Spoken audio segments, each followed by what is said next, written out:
They Call Me Bolt. How to Get Faster on the Do Hard Things Today podcast.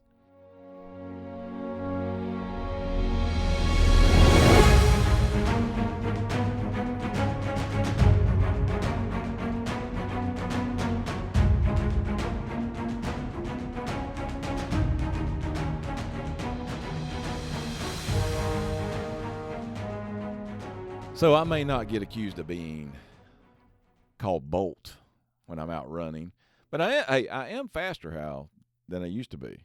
I'm a lot faster than I used to be. And now I'll never. It reminds me of a Toby Keith song. That's right. I am not as good as I once was, but I'm as good once as I ever was. But that's the music I'm going to put on there. That's the music. I like it. The bump music on this one. So one of the biggest questions we get from people that are runners or that are aspiring runners, want to run, a lot of times it's people that have run before and they've just piddled around in it. And how do I get faster? I want to get faster. And naturally the short answer some people will give is, well, just run faster. You need to do speed work.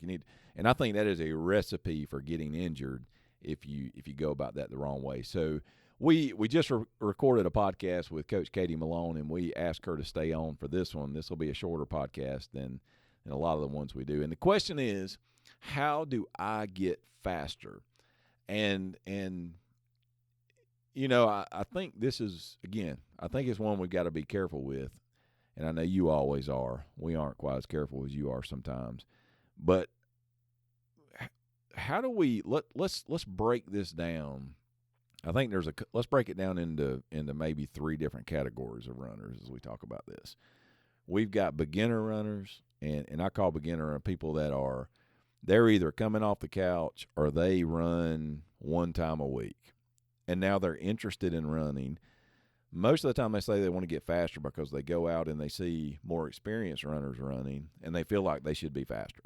These are people that are out, they're walking, run walking, brand new. They're in that 14 to 15 minute mile pace doing those kind of things. Then we'll talk about maybe the intermediate runners, and those are the people that aren't brand new, aren't straight off the couch, but you know, they're in that 11 to 12 minute mile, maybe 10 to 12 minute mile pace. They're doing a little bit more. Then let's talk about the people that have been training. You know, they're consistently training. They're running. They're getting miles in. They would not be considered new runners, and you know, maybe they're in that 8 to 10 minute mile pace. People that are faster than that, generally they're not asking those questions. They know they may be in, but they generally know the.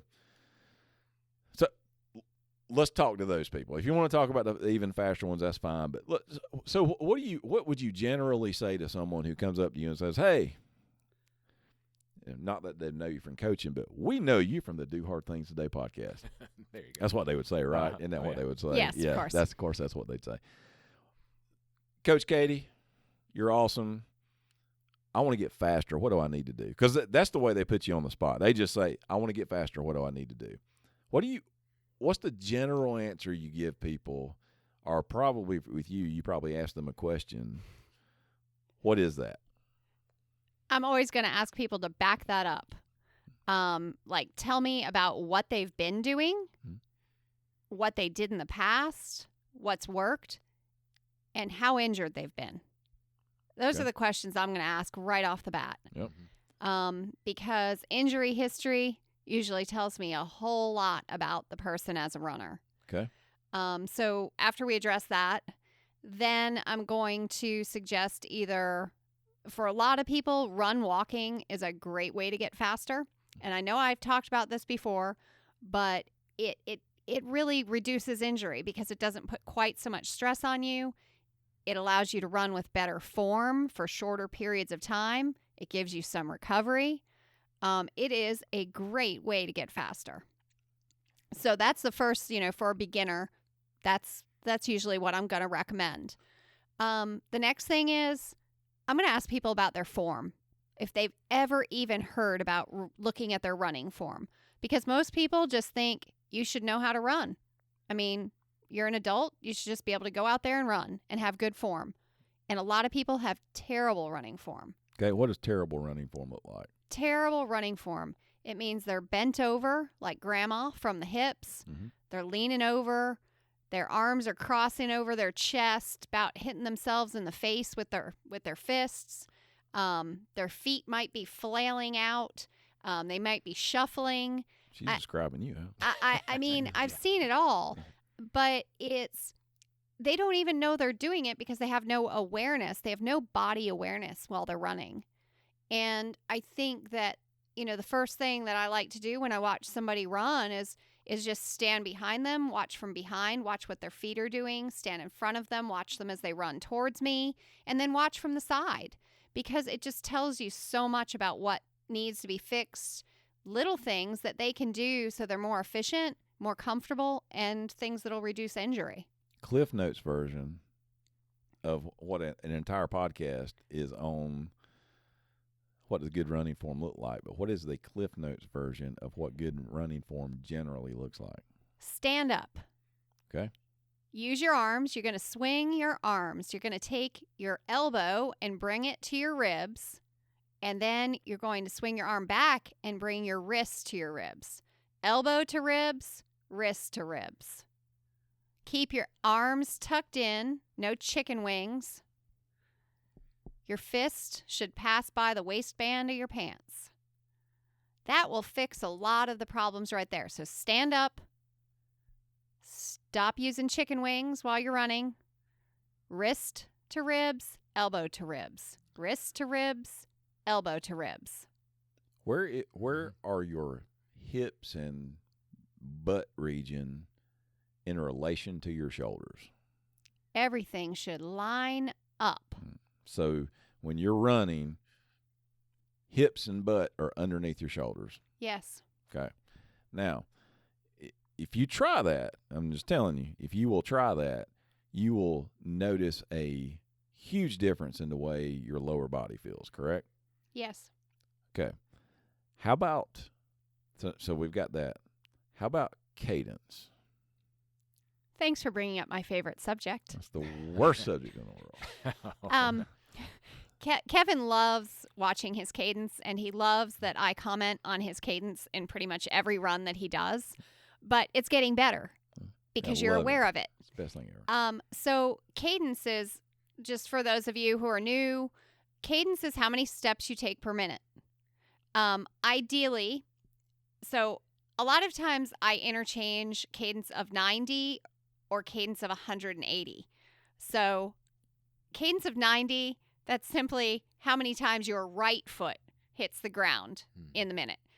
180 is how many times both feet hit the ground. If you are using a Garmin, it's going to give you that 180 number, hopefully. Most people who are beginner runners have a very slow cadence. They have a very long stride. So their cadence might be 160, 155. And that's going to be a very slow pace. So in order to gain speed, you have to shorten your stride and increase your turnover. And let me stop you right there, because I know what you're thinking, because it's exactly what I think. And it's even more pronounced for me because I'm very, very tall, very long legs.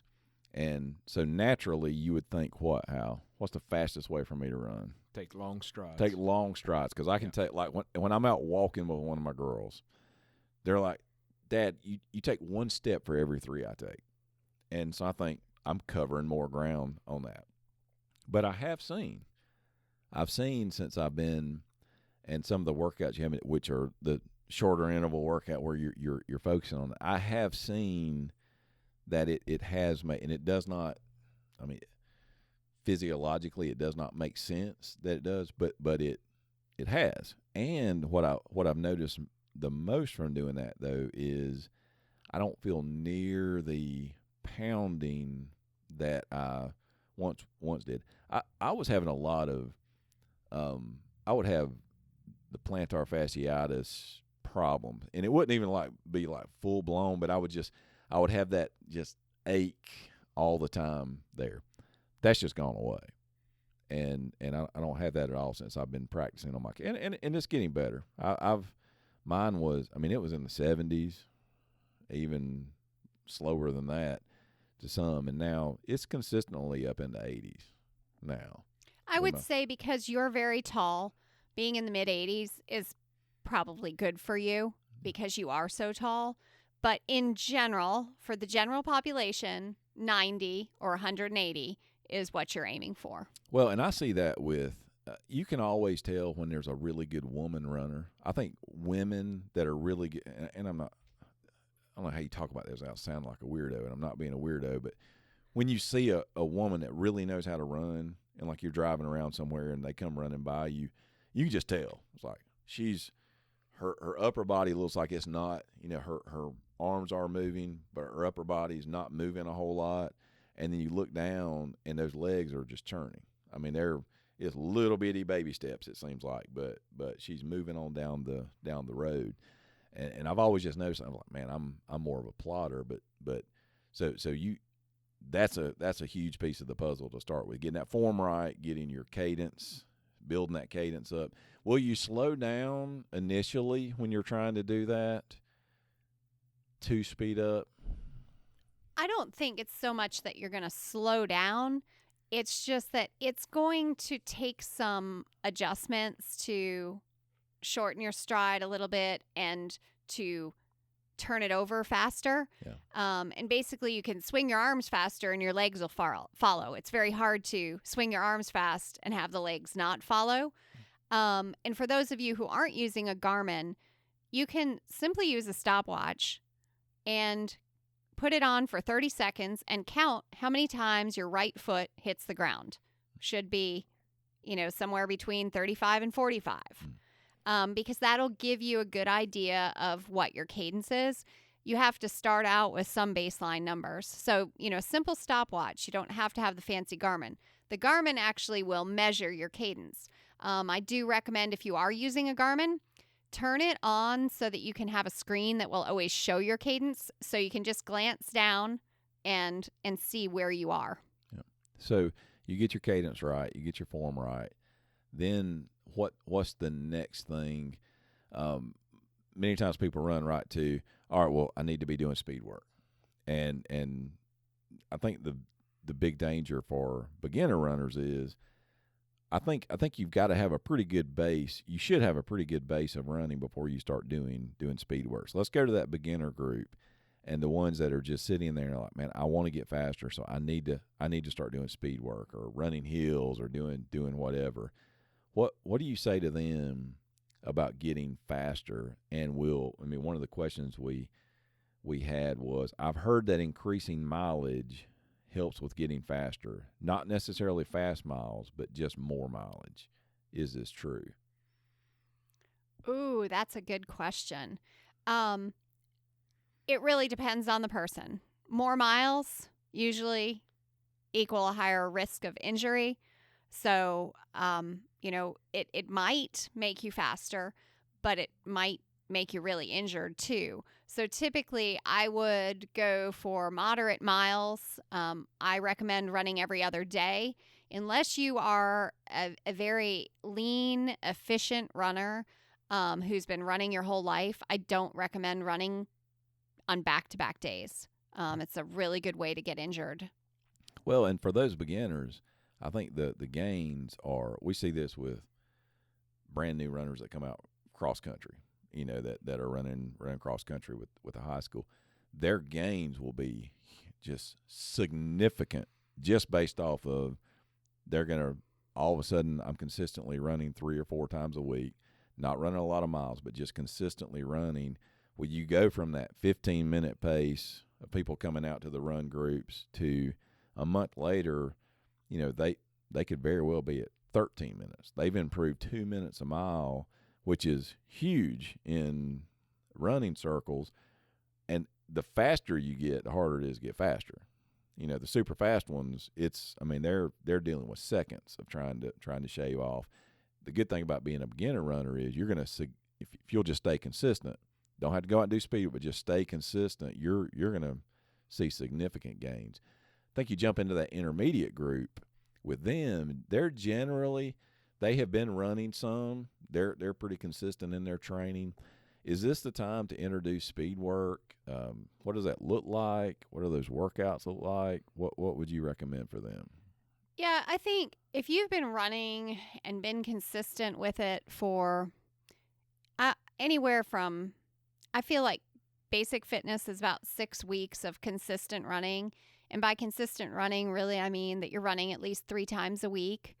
I think at that point, then you're safe to start adding in speed work. And when I say speed work, it doesn't necessarily mean you have to go to the track. I do think track workouts are really helpful because it's very specific and very easy to measure. But I think you can also do, intervals like mailbox intervals or light post intervals, just because that's simple and usually more readily available than a track. And doing hill repeats also, where you use the same hill and you go up and down. You pick a starting point, you pick a finish point, and you see if you get faster going up and down that hill. Start with maybe 2 that are 30 to 45 seconds, and then work up to a hill that's 2 minutes long. And you can work up to doing 6 repeats up a 2-minute long hill. And that's a long hill, 2 minutes, by the way. And I think it's important what you just said of if you're measuring your speed and how you're getting faster in your progress, you need to run in the same place. Because around here we have a high school. For those of you listening, we got a high school that's a really good place to run.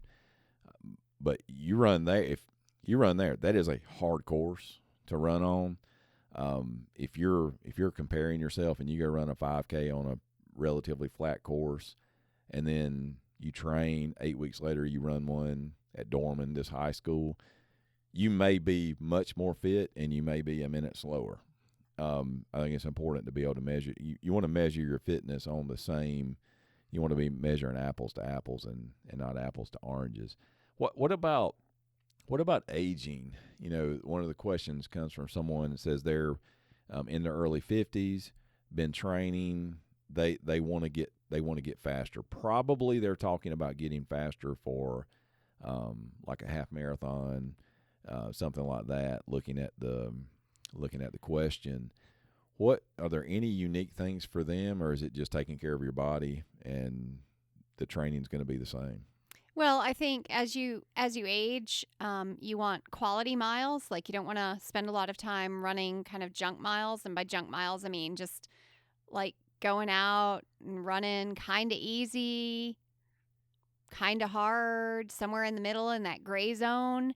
You want to be intentional. So you want to, when you have a speed work day, if you want to do 5 times 1 minute at your 5K race pace, you need to make sure that you do the 5 times 1 minute at your 5K race pace with 1 minute easy. You need to focus on the cadence. You need to come back to those basics, because when you've been running a long time, it's really easy to be like, oh, those don't apply to me. But they do. And speed work is very simple, but you have to apply it correctly. And the other thing with someone who's aging, strength work. There is no substitute for strength work. You will always get faster. And I mean, that really goes for any age, but especially as you get older. And you don't have to spend hours in the gym. When I say strength work, I mean like walking lunges. You can do walking lunges with weights. Obviously, if your knees are bad, don't do walking lunges. But, you can do squats too. Again, if your knees are bad, don't do those. But core work, if you have bad knees and you still think, oh, I can do something else, doing core work, functional strength, it's amazing because really running is largely a core exercise. We always think of it as just legs, but if you can work on your core, you will run better. Yeah. How about dealing with, and some people coming off of, and I know this is all uncharted waters for all of us, but we had a couple of questions about, COVID-19, people coming back from that. We had one that was, one of our runners has asthma, and, what are the unique things, and you may not even be able to speak to it, but with asthma, with people coming back from, what are the things with them where there may be a physiological breathing issue that they're facing? The one thing, I mean, especially with asthma, I can't really speak to COVID right now because there's just not enough research done to know how that's going to affect you. But the first thing you have to think about, your lungs are a muscle. The more you train them, the better off you'll be. Even people who have asthma, they can run and run very well. But things that agitate asthma, usually allergies, but also really cold weather. Mm-hmm. So like I would say if you have asthma, when it's freezing cold, and we don't have that many of those mornings, but I wouldn't run on a morning or a day when it's really, really cold, because that's going to agitate your asthma and set you back. Yep. And with the asthma, if you know that doing really hard speed work makes your asthma worse, make sure to take your inhaler with you. Mm-hmm. And it's like you can still do the work. You just have to be aware of how you're going to treat the symptom if it comes up. Yeah. Typically, most people that I know of, they can run, they have asthma, they can run. It's when they stop running that the asthma really becomes a problem. So like when they get back to their car and they stop, Yeah. if they start coughing or something, that's when you're going to see those bronchial spasms. Well, and I think we got to be careful too with all of these things. All of us have issues that we deal with. It's just like COVID-19. COVID-19 has become the excuse we use for everything if you're not careful. You use it as an excuse and not minimizing its effect or anything, but you find these challenges that you have and you figure out what works for it. Like you just said, like with asthma, don't run in the cold. Watch it when it's allergy season. Just watch those things, but you can still get faster. Well, and with COVID, I mean, the athletes that I've seen who I watch their training files, they're still running well. But they've said, like, gosh, I just don't feel like I can recover the way I did before. And I'm like, well, do what you can with the training. If you feel like you're pushing too hard, back off. You have to use your judgment because we are in uncharted territory. Yeah. And I don't know what COVID did to their lungs. Yeah. And, I pray that it's something we can get past, but they're still running and they're still running well. But it's just something we need to be aware of. Yeah. Let's talk weight for a second. Oh.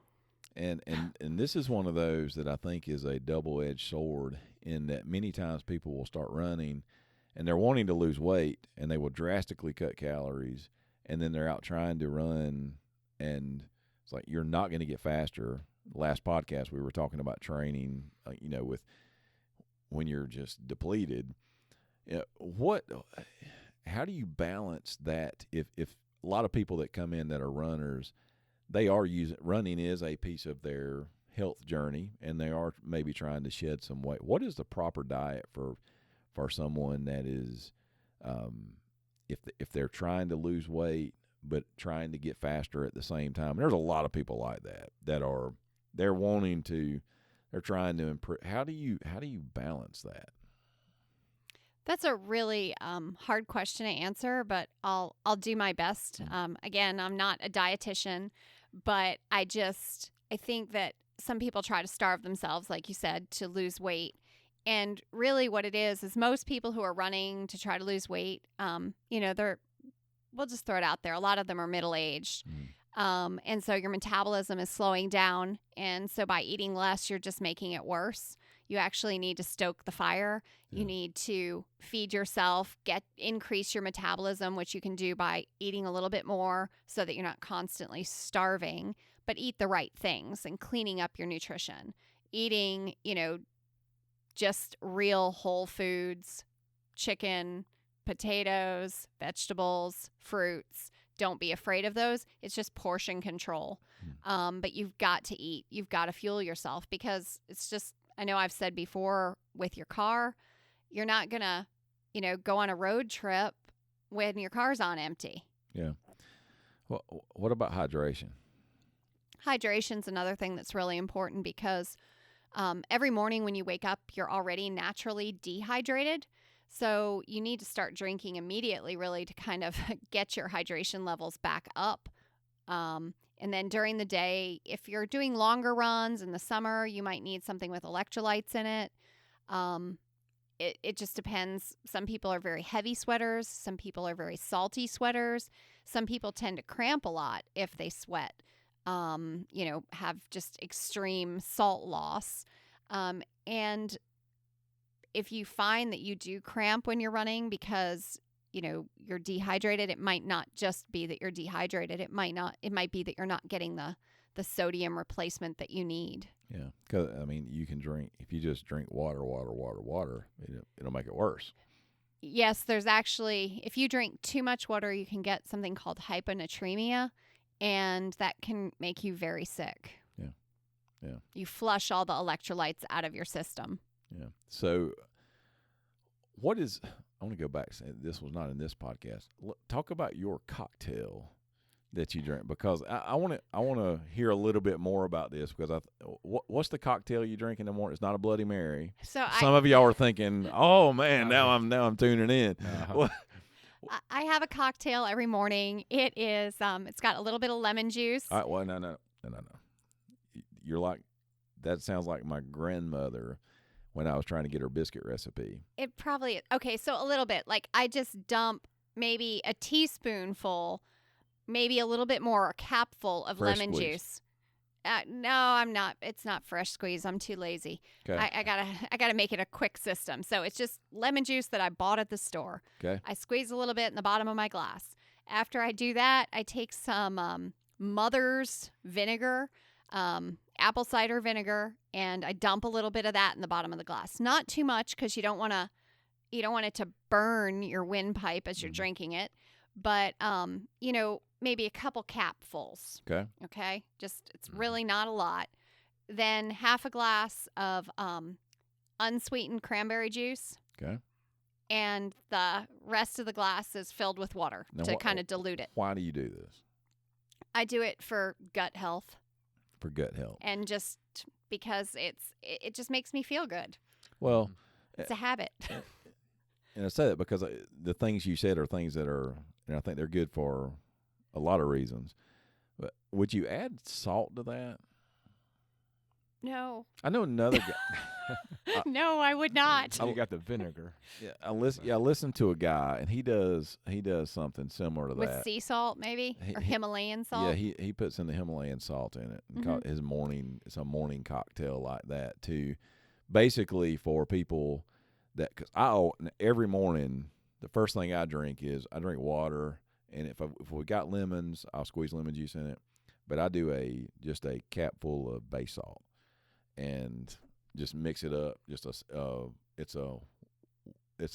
base salt, lukewarm mixture. It's just water, probably about 16 ounces. Take one little, the little scoop of bay salt out of the thing. Yes. Put it in there, a little bit of lemon, just mix it up really good, and I drink that down. So base salt, for those of you who don't know, Base Nutrition, they make just this awesome little product. It's salt in a little vial, and you just lick your hand, put some salt on it, and you can lick it off while you're out on your bike, or you can put it in your drink, as Kevin has suggested. But base salt will save you. So it is a great product. A dab will do you. Yes. And I asked that question because when you wake up in the morning, very first thing, obviously you're a little bit dehydrated. Yes. Your electrolytes are, and maybe this would have been a better question for the Ironman podcast we just did. But even for people that are just starting to run and running, do they need to start getting things like that in their system on a more regular? Not, obviously not going crazy with it, but I would say, being that we are in South Carolina, I think just putting salt on your food a lot of times is sufficient. If you have a deficiency where some people just sweat like crazy. Some people cramp like crazy because such salty sweaters are losing so much sodium. Then maybe you need to that's me. So have maybe some salt water in the morning. But maybe forget what I said and remember what she said. But I do that and it works. I found that is something that works. Well, there's a name for that, and what you're doing is called preloading. Did you know that? Yeah, you know what? I did. How I knew that. I've been preloading. You're I've been preloading. You're preloading. So base salt is great. Base nutrition, if anybody wants to look it up. There's also another company. It's called Levelin. And Levelin, you get a test set from them, and you wipe the sweat off your skin, and they will test your sweat content, and then they will tell you how much sodium per hour you need to replace when you're training. I heard that on another podcast. It's actually very, very helpful for people who have serious cramping. The amount of sodium that's in over-the-counter sports drinks, really, it's made for people who are just, normal sweaters. The amount of sodium that people who have problems with cramping need, it's extreme. And so having one of those tests, somebody I would never want to take in the amount of sodium that some people actually need. It would make me physically sick. Yeah. But somebody like you might need that so that you don't cramp. And so I think there's a lot of value for some people to have that test done. Yeah, and I probably need to have that done. And I didn't mean to get us off on a rabbit. Sorry, but I feel if I drink, 16 ounces of water first thing in the morning, without that in it, I don't feel near as hydrated as I do. Like when I wake up in the morning, and again, I'm doing probably more training than most people are doing right now, but I don't know, it just works for me. But we'll put in the show notes your little, what are we going to call that? What do we call that now? You got to come up with a name. What do you call your? You got to call it something. Don't cocktail? Shake your head. Yeah. The cocktail? It's my cocktail. I don't. It actually is. I started doing it because the Coach K cocktail. No. I can't take credit for that. I got it from Chris DeHollander. She is a health coach in Greenville. Oh, so is she a coach? She is a health coach. But nutrition. Is it K? No, it's Chris CH. Okay. Chris DeHollander. Okay. Coach's cocktail. How about that? That'll work. Does that cover? There you go. Mm-hmm. Sure. Coach's cocktail will be in the show notes on that. I'm gonna try to start doing. I got to get the apple cider vinegar to see that. Mother's apple cider vinegar. Mother's apple. Because it's like all organic and it's got the stuff in the bottom. It does not look super appetizing. That's good. But it's good. That's usually the good stuff. So Zone 2 training, which for those of you that have listened to the podcast, we've talked about Zone 2 training a lot, which is. It is a slower form of training. You're not getting your heart rate really high. For beginners, is that where they need to be? I'm talking about people off the couch, just starting to walk, run, and is that where they need to be spending the vast majority of their time? So you can call it whatever you'd like. Like you can call it Zone 2. Personally, I think most beginners have no clue what zone anything is. So I like to call it Go Easy. It should feel like an easy effort. Yeah. I think when you get into zones, it kind of scares people. They don't know what you're talking about. Yep. They don't understand it. So let's just bring it down a level. It should feel easy. Even if running is hard for you, you should be able to have a conversation at that pace. That's been the best way I've been able to describe it. You should be able to speak in complete sentences. Yes. Okay. So whatever we're going to call it. Is it important, and will people get faster? They have a hard time believing I'm going so slow. Even for people that are even past the beginner stage, they're like, I'm going so slow when I'm doing these runs. I'm even having to just walk sometimes. Is that going to make them faster? Yes, it will definitely make you faster. And I have a great example from myself where I did not train at all for myself. I trained just with people I was coaching. I was always running just super easy, just doing whatever their workout was, running with them, sometimes walking. I was not doing anything specific for my personal training other than training with beginners and running easy. And when I went to race, I was racing just as fast as I was when I was doing my speed work. Oh. So it works. People don't like to hear that, but obviously I had done the speed work years previously, but you can still be fast and run slow. And honestly, I wasn't injured. I felt great. I really wasn't that tired because I've been going slower. So no more track workouts for me then, right? Right. Don't count on it, Kevin. Right. Well, I don't know what she's talking about it. But what else would you what else would you say for going faster before we wrap this thing up? What encouragement or wisdom would you impart on them? Good question. I think the consistency, just be super consistent no matter what you're doing. Figure out a plan for yourself, whatever works for you, whatever's going to allow you to be consistent, and do it. When you stick to that plan, you'll be amazed at what you can accomplish. And I mean, it's the day-to-day details that get you where you need to be. Yeah, people ask, how do you get faster? How do you get faster running? Well, run more. How do you get faster cycling? Well, bike more. How do you be a better swimmer? We'll swim more. I think we want this easy answer and want to overcomplicate it, but if you'll just put the work in, just going day after day, you're going to get faster. How you've had you're getting faster as a runner. Based on the consistency. I've been having consistent. Yeah, and when you started running, what were you running? Per mile? Yeah. 12-ish, 13. Yeah. And you've really improved that. What are you running now?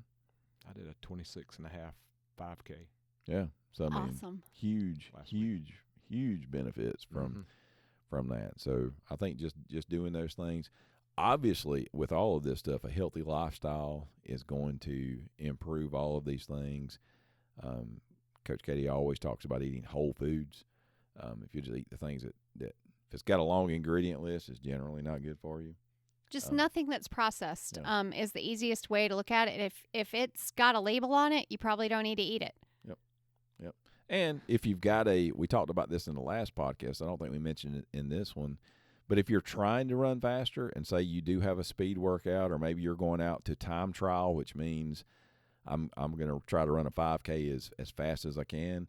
Don't make the mistake of doing that on an empty stomach. Get some fast burning fuels. A couple of those fast burning fuels you talked about in the last podcast. What are they?